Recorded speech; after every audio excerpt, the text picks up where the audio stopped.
The reason this video is short is because Mr. Mosquito is short. You play as a mosquito who spends the summer terrorizing the Yamada family, the father, the mother, and the daughter, and the daughter's friend, who is from a classy family and thus has never been bitten by a mosquito before. You suck up as much blood as you can because that's just what you do, and the family tries to kill you because that's just what they do.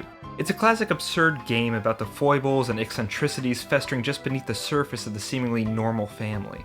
Tonally, it's not too dissimilar from Incredible Crisis. The seemingly boring dad ends up being an unbelievable final boss using lightning attacks that can one-shot you, and the mother and daughter become backflipping heroic warriors themselves. Here's what Mr. Mosquito is about. Desire.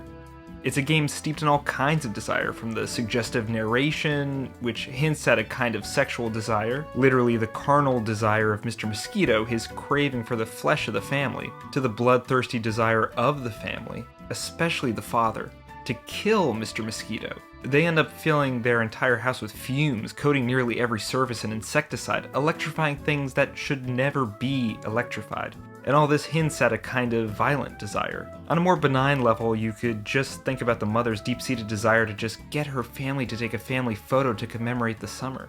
This is an affectionate, family-oriented desire, no less intense than the other kinds we've discussed. You know how I know this isn't a stretch? Because the central metaphor of Mr. Mosquito is the dichotomy of itch and scratch.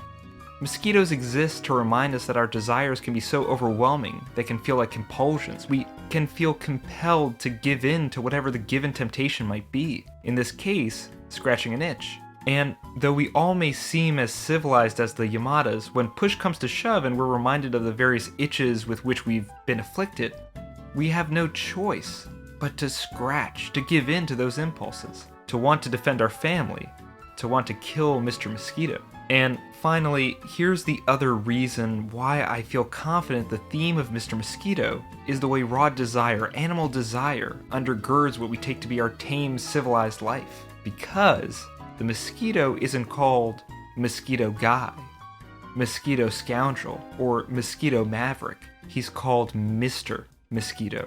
This agent of chaos is given the moniker of respectability. In this way, the game draws a parallel between chaotic animal compulsion and everyday family life, and it argues that a thin line separates the two. Mr. Mosquito is just as human as Mr. Yamada, and Mr. Yamada is just as animal as Mr. Mosquito.